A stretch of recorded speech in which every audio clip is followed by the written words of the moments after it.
Omwana ono omulenzi yakula bulungi okutuuka mu kiwato kyokka okukka wansi obuzibu bwe butandikira. Aliko amagulu 4 n'emikono 4 naye ng'ebiri gya bikugu. Aliko n'ekitundu ekirala ekitatonda bulungi obukono obw'ekikugu kwe butudde.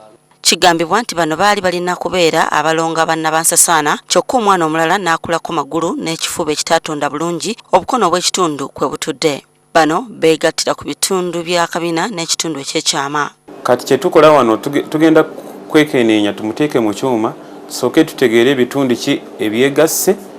Bwe tutuuka awo tujja babuulira kiki kye tugenda okukola. Naye kati embeera z'omwana ziri bulungi, ayonka bulungi era situation ekyali nnungi. Bazadde b'omwana ono bavudde Bugiri ku kyalo Nabijingo era ng'ono ye mwana waabwe ow'okutaano. Kitaawe w'omwana Boniface Okong annyonnyola engeri omwana gye yazaaliddwamu. Myezi gyali 6 awo yatandikira okumbuulira ati olubuto lunumirawa mundira.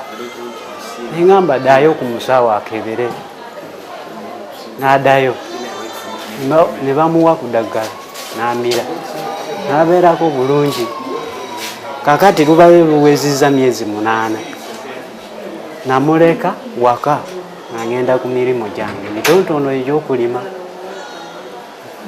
Nali eyo mu nnimiro nga naye agenzeko okutemerako embooli olumonde